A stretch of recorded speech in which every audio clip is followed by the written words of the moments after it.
こんにちは。今日は以前インスタグラムで質問箱をしたのですが、そこでいただいた質問に対して答えていこうと思っております。はい。そしていただいた質問の数がとても多かったので、多分300とか400ぐらい、もっとあるかな。それぐらいいっぱいいただいたので、ジャンルをちょっと絞りたいなと思います。で今回、一番最初の質問箱ということで、一番よくいただく銀座のクラブについて質問をまとめました。銀座のクラブといっても、例えば、どうやったら銀座のクラブで勤めれますかとか、何歳ぐらいの女の子が勤めてますかっていう雇用についての質問もありますし、お客さんってどういう方来ますかとか、お休みはいつですかとか、キャバクラとクラブの違いって何ですかとか、そういうお店の街のことについても質問もありますし、いろんなことが一口に銀座といっても質問があるんですね。でそれで今回はジャンルを絞って、銀座のクラブって一体何ですかっていうことについて始めていこうと思います。で私自身がブレアっていうお店を銀座の8丁目で、経営してるんですけども、そこにだいたい1週間に4日とか、多い日で5日、5日っていうのは月から金なんですけど、出勤していまして、でその間に働きながらですけど、女の子は質問もいただくんですね。でも、働きながらでもこんなにいっぱい質問があるってことは、働いたことない人で、これから働きたい人って、もっと質問あるんだなと思っています。なので、今回は分かりやすく、銀座のクラブってどういうとこですかっていうことを中心に質問箱をしていきたいと思います。では質問いってみたいと思います。どんな女の子が働いていますか？お店の、スタッフの人数とか女の子の人数を教えてくださいという質問いただきました。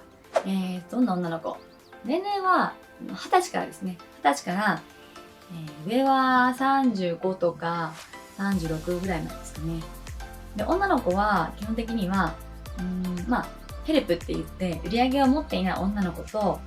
売り上げを持ってる女の子と、あとママ、役職がついてる方がクラブには存在します。で従業員の数っていうのは、ボーイさんとか黒服さんっていうんですけども、スタッフの人数のことですね。これは大体、お店によって違うんですけども、ブレアの場合は10人前後になっています。お店の、箱、大きさによって変わってきます。箱っていうのは面積ですね。席数とか。で私のお店は今50坪なので、席がだいたいボックスって言ってテーブルを囲む席が、15個ぐらいありまして、で、カウンター席が、5つぐらいありますね。なので、50坪で席はだいたい20ぐらいかなと思います。なのでスタッフが、10人ぐらい。で、女の子は出勤が、だいたい20人前後になってます。でもっと忙しい時の、周年とかパーティーがある時は30とか32とか出してるんですけど、今ちょっと自粛中とか暇な時はだいたい13とか14人ぐらいになってます。で在籍自体は、30前後ですかね。もっと本当忙しい時、周年とか、イベントの前とか、あと、自粛期間の前とかは、だいたい在籍35ぐらいで、出勤が32、3でしたね。今はちょっと少なめになっています。では2つ目の質問です。女の子同士仲いいですか？これ結構聞かれることあるんですけど、女の子同士の派閥があるんですかとか、女の子同士はギスギスしてないんですかって質問をいただくんですけど、ブレアは結構年齢がみんな近いこともあって、割と和気あいあいとした感じのクラブです。で、女の子同士も仲良くて、みんなインスタしてる、私のインスタ見てきた子とか、で、そういう子多いので、インスタしてる子多いんですけど、女の子同士で休みの日に遊びに行ったりとか、旅行行ったりとか、こうやって個人同士で仕事を抜きにしても遊びに行けるってことは、仲いいのかなと思ってます。で派閥があるクラブも多分あると思います。派閥ってどうやってできるんですかっていうのは、ママが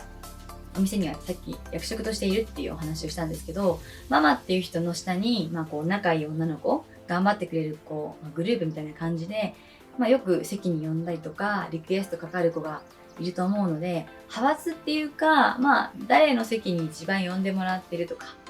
どこの席が、すごいどこのママさんの席に座ってるっていうので、グループはできやすいのかなとは思います。それを抜きにしても、ブレアってママが今3人いるんですけど、私の他に3人いるんですけど、派閥が特になくて、みんなまんべんなくいろんな女の子をリクエストして、なんか仲良くやってるようなイメージです。はい、次の質問です。仕事内容はどういうことをしますか？仕事内容ってすごい一口に言っても、結構幅広いんですけど、営業時間が、大体のクラブが8時から夜の1時になってまして、その間はお店にいて、接客業をするわけですね。水割りを作ったり、灰皿を変えたりとか、そういう簡単なテーブル周りの仕事とかをこなしつつ、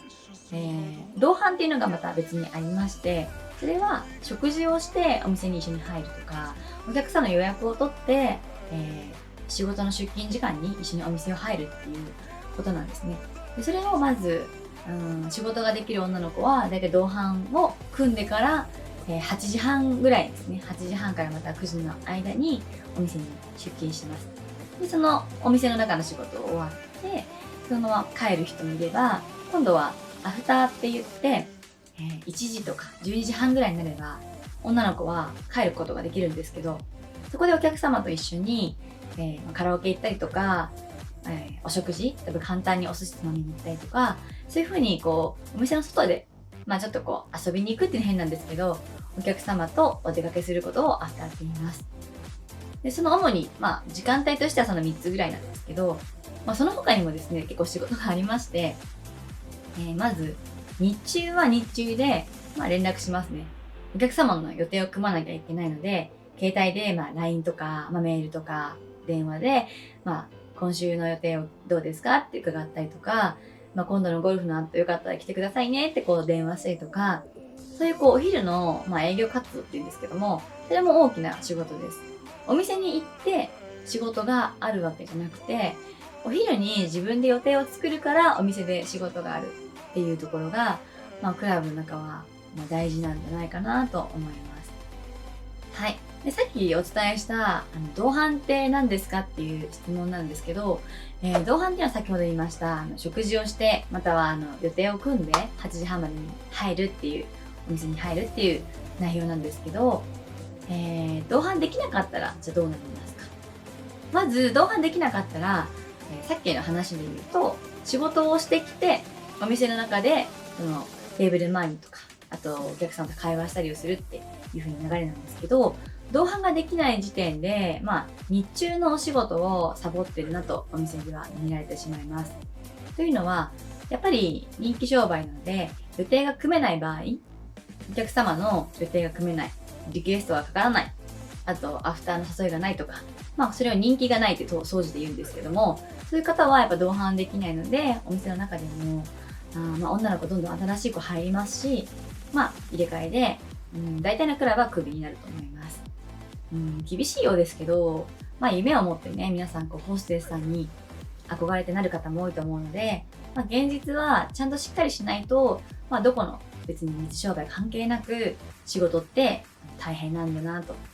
いうことをちょっと同伴ができなかったらどうなりますかっていうことで、仕事がなくなるよというのはお伝えできたらと思ってます。はい。ではそれで次の質問です。未経験でもいきなりクラブで働けますか？そうですね。未経験でも全然大丈夫なんですけど、これね、さっき言ったキャバクラとクラブの仕組みの違いがあるので、意外とキャバクラで若い時に修行してクラブに行くよりも、初めからクラブに入っちゃう方が、なんで私の努力が全部人に取られちゃうんだって思うことなく、割とスッと馴染めるかなっていうのは、傾向としてはあると思います。もちろんね、いきなり、キャバクラ、クラブっていうのは、年齢もやっぱり20代の、後半、28、9、30、31ぐらいの女の子が多いので、ちょっとね、自分がまだ20歳とか22、3だと、最初はキャバクラに行く方がいいのかなって思って、働かれることも大丈夫なんですけど、そういう修行をしなくても、全然クラブでいきなり新人で働くことは可能です。あと、お酒はどれぐらい飲めたらいいですかって聞かれるんですけど、お酒はね、多少飲めた方がいいと思います。全く飲めないのは辛いと思います。やっぱりね、シャンパンをいただく機会がすごく多いんですけど、こういうシャンパンとかワインとかは、もう開けたら次、飲めないんですね。その時飲みきりのお酒なので、高級なものですし、お席を立つ時、じゃあ、ここの席から次の席に行く時に、全て飲み干すのがルールになっています。飲めない子は、少し少なめに継ぐんですけど、やっぱ一滴も飲めないと、いただいたお酒を、飲んで次に行くっていう仕事ができないので、そこは結構大変かなと思います。それではですね、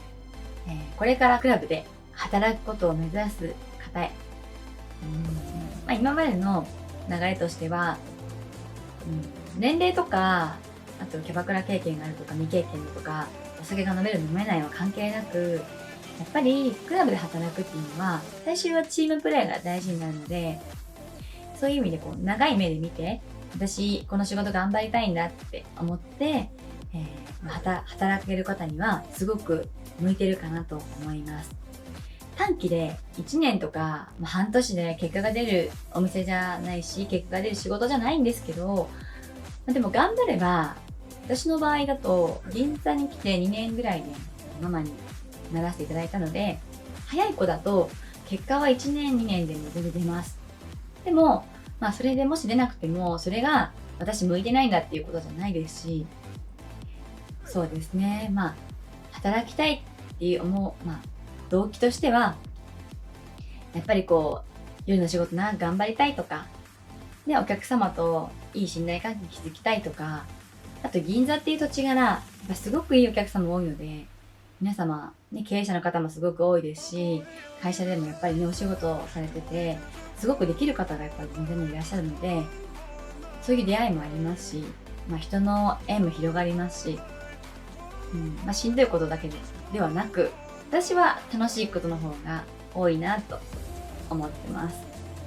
なので、勇気を出してですね、まず面接に行くっていうのが大事です。どうだろう、最初は怖いのかな、やっぱ求人誌とかもあんま載ってないですもんね。でも今はね、インスタグラムやってる方も多いし、YouTube でも、銀座のクラブってこういうとこだよみたいな動画はあるので、気軽な気持ちで、ぜひ、お店の門を叩いていただけたらと思います。